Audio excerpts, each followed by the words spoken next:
મિત્રો આજે આપણે ધોરણ 7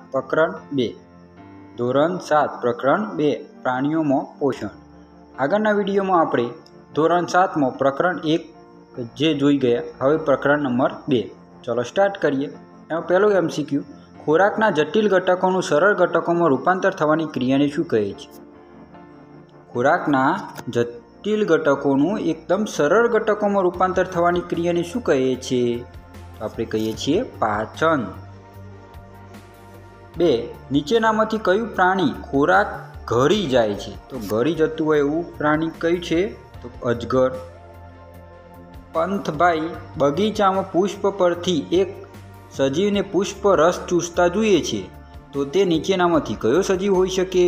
તો મધમાખી હોઈ શકે. 4 નીચેનામાંથી કોણ ખોરાક ગ્રહણ કરવાની પદ્ધતિને આધારે અલગ પડે છે? ખોરાક ગ્રહણ કરવાની પદ્ધતિથી અલગ પડતું હોય એવું નીચેનામાંથી શોધવાનું છે. તો શું આવશે એમાં? કીડી. તારા માછલી કયા પદાર્થના બનેલા સખત કવચની આધારિત હોય છે? તારા માછલી કયા પદાર્થના બનેલા સખત કવચથી આધારિત હોય છે? આવૃત હોય છે, એટલે એના ઉપર શું હોય છે? આવૃત હોય છે, કવચ આવૃત હોય. તો એમાં આવશે કેલ્શિયમ કાર્બોનેટ. 6 મનુષ્યમાં પાચનની શરૂઆત ક્યાંથી થાય છે? તો મુખગૃહથી થાય છે. 7 ખોરાકને શરીરની અંદર લેવાની પદ્ધતિને શું કહીએ છીએ? અંતઃગ્રહણ કહીએ છીએ. 8 નીચે આપેલા પૈકી પાચનનો સાચો માર્ગ કયો છે? તો મુખગૃહ એ સાચું છે, અન્નનળી એ પણ સાચું છે. તો અહીંયા નાનું આંતરડું નહીં આવે, જઠર આવશે. તો જઠરવાળું આ 1 અને 2 બંને છે. પછી મોટું આંતરડું નહીં આવે, તો શું આવશે? નાનું આંતરડું. તો જવાબ આવશે C. શું આવશે? જવાબ આવશે C. મુખગૃહ, અન્નનળી, જઠર, નાનું આંતરડું, મોટું આંતરડું. 9 વેદાંશીના પ્રથમ સમૂહના દાંત પડવાની શરૂઆત થઈ ચૂકી છે, તો તે નીચેનામાંથી અંદાજિત ઉંમર કેટલી હશે? એની અંદાજિત ઉંમર હશે 6 થી 8 વર્ષ. 6 થી 8 વર્ષ. અંદાજિત ઉંમર કેટલી હશે? 6 થી 8 વર્ષ. શૈશવકાળ દરમિયાન વિકાસ પામતા દાંતને શું કહે છે? એટલે જન્મ્યા પછી જે દાંત ઉગે એને શું કહીએ છીએ આપણે? તો એને આપણે કહીએ છીએ દૂધિયા દાંત. શું કહીએ છીએ? દૂધિયા દાંત. 11 તમે સફરજનના ટુકડાને બચકું ભરવા માટે કયા દાંતનો ઉપયોગ કરશો? તો બચકું ભરવા માટે આપણે સૌપ્રથમ કયા દાંતનો ઉપયોગ કરશું? તો આપણે એ માટે કરશું છેદક દાંતનો. આગળના દાંત, છેદક દાંત. 12 કોકિલા દાંતણને ચાવે છે અને ત્યારબાદ ચીરે છે, તો તેને અનુક્રમે કયા દાંતનો ઉપયોગ કર્યો હશે? તો પહેલાં કોકિલા દાંતને ચાવે છે, તો ચાવવા માટે આપણે શું કરીએ છીએ? પહેલાં ચાવવા માટે આપણે દાઢનો ઉપયોગ કરીએ છીએ. પછી રાક્ષસી દાંત ચીરવા માટે રાક્ષસી દાંત. તો આન્સર આવશે A. ચાવવા અને ભરડવા માટે કયા દાંતનો ઉપયોગ થાય છે? તો એના માટે આપણે શું ઉપયોગ કરીએ છીએ? દાઢનો ઉપયોગ કરીએ છીએ. ચાવવા અથવા ભરડવા માટે આપણે દાઢનો ઉપયોગ કરીએ છીએ. 14 નીચેનામાંથી કોને દાંત હોતા નથી? દાંત હોતા નથી. તો સાપને હોય, ઉંદરને પણ હોય, હાથીને પણ હોય અને પક્ષીને ના હોય. પક્ષીને હોતા નથી. 15 યોગ્ય જોડકા જોડી સાચો વિકલ્પ પસંદ કરો. તો એમાં છેદક દાંત. તો છેદક દાંતની સામે આવશે કાપવું અને બટકું ભરવા માટે. તો P માં આવશે X.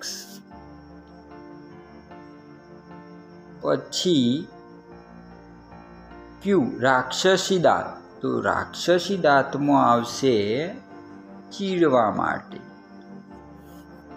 અને ફાડવા માટે. અગ્રદાઢ, અગ્રદાઢ હેના માટે આવે?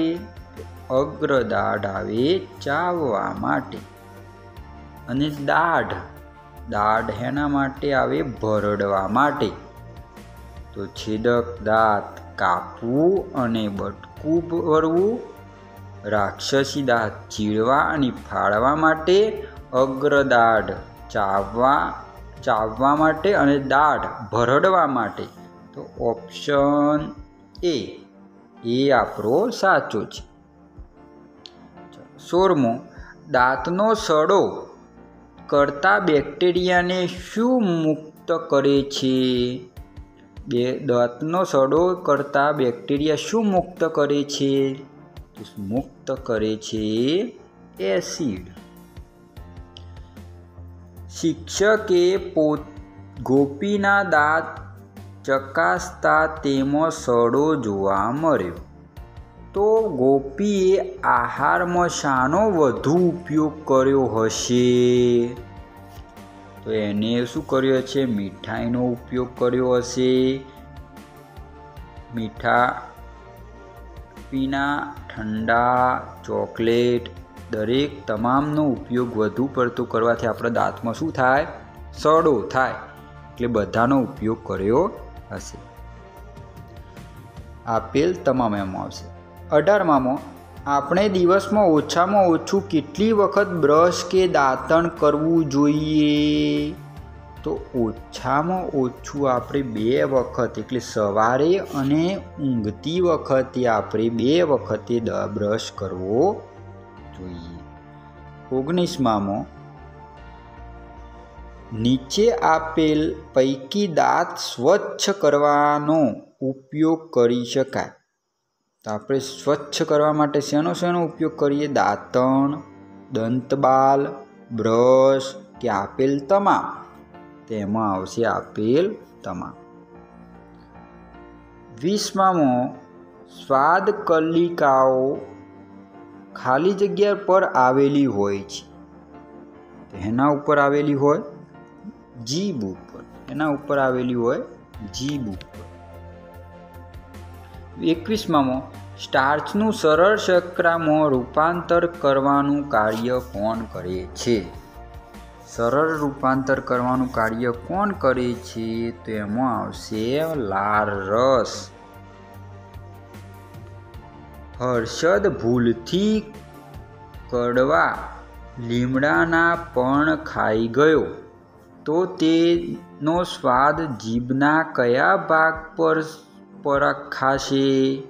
એટલે કડવો સ્વાદ જીભના કયા પડખા ઉપર પડખાશે? તો 22માં આવશે પાછળના ભાગમાં. તો કડવો સ્વાદ જીભના પાછળના ભાગમાં ઓળખાશે. 23માં, જીભના સ્વાદ પારખવાના ગુણને આધારે જીભના અગ્રથી પશ્વ ભાગ તરફ જતા સ્વાદનો સાચો ક્રમ કયો છે? તો સાચો, એટલે અગ્રથી પશ્વ તરફ જવાનું છે. તેનો સાચો ક્રમ કયો છે? તો 23માં આવશે ગળ્યો, ખારો, ખાટો અને કડવો. ગળ્યો, ખારો, ખાટો અને કડવો. 24માં, સજીવોની કઈ ક્રિયા માટે ખોરાકની જરૂરિયાત રહે છે? સજીવોની કઈ ક્રિયા માટે ખોરાકની જરૂરિયાત રહે છે? તેના માટે શું આવશે? શરીરની વૃદ્ધિ માટે, સમારકામ, શરીરના કાર્યો માટે, આપેલ તમામ? તો એમાં શું આવશે? આપેલ તમામ. 25માં